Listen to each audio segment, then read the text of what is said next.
বিশেষ অতিথি টাইমছ 24 মজিয়াত আপোনালোকৰ সকলৰ আমাৰ সকলৰ পৰিচিত কণ্ঠশিল্পী কোকিলেশ সৰকাৰক আমাৰ টাইমছ 24 মজিয়াত তেখেতক বিশেষ অতিথি হিচাপে আমি আমন্ত্ৰণ কৰিছো যে তেখেতৰ মুখৰ পৰা আমি এটি গল্পৰীয়া লোকগীত শুনিম।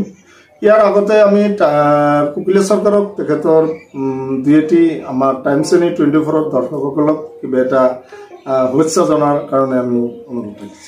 হয়, নমস্কাৰ। মই কোকিলেশ সৰকাৰ টাইমছ 24 মুছলিম উদ্দিন মণ্ডলক মোৰ হিয়া ভৰা আন্তৰিক শুভেচ্ছা জনাইছো আৰু লগতে প্ৰত্যেকটো সন্মানীয় আমাৰ সাংবাদিক দাদাসকলক মোৰ হৃদয়ৰ পৰা মই আন্তৰিক শুভেচ্ছা জনাইছো। আজি টাইমছ 24 মুছলিম উদ্দিন মণ্ডল আমাৰ CMD মোক মাতি পিনে আমাৰ ষ্টুডিঅ'ত আনিছে। আজি ষ্টুডিঅ'ত মই কেইটামান গোৱালপৰীয়া লোকগীত গাম। সেই গীতৰ কিবা ফুৰ্তিটো হলে মোক ক্ষমা কৰিম। প্ৰথমে আমাৰ যেহেতু আমি ধুবুৰী জিলাৰ মানুহ, আমাৰ সকলোৰে গুৰু আমাৰ গোৱালপৰীয়া কলাকৃষ্টি যাক আমি মাতৃ বুলি কওঁ, যে যিজন ব্যক্তি নহলে হয়তো আমাৰ গোৱালপৰীয়া কলাকৃষ্টিটো জীয়াই নাথাকিলেহেঁতেন, সেই ব্যক্তিজনে হল পদ্মশ্ৰী প্ৰতিমা পাণ্ডে বৰুৱা বাইদেউ। তেখেতৰ গীতেৰে আজি আমাৰ এই অনুষ্ঠানটি আপুনি প্ৰথমে গীতটো গাব। হয়, আপুনি ঠিকেই কৈছে।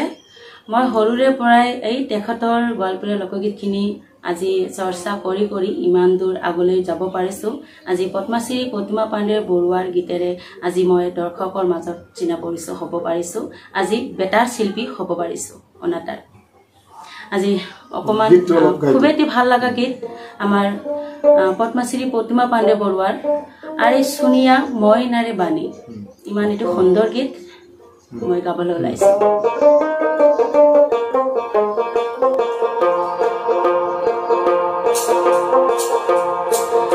আরে সোনিয়া মই নারে বাণী ধরে দুই না প্রাণের পানি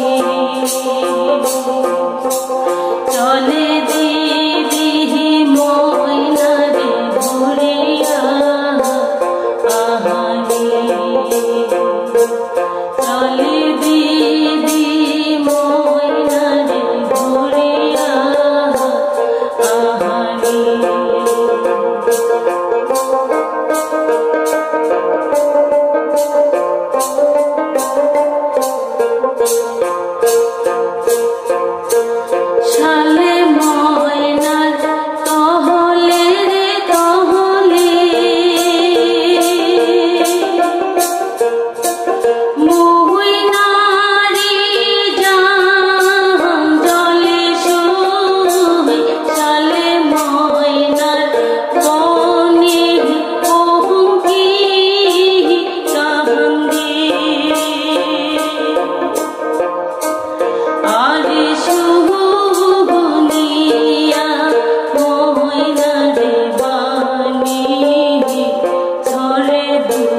ধন্যবাদ কপিল সরকার খুব ধুনীয়া এটি গল্পৰীয়া লোকগীত আপনারা আমার মাজত পরিবেশন করিলে গীতটো নিশ্চয় ভাল লাগিব আপোনালোকক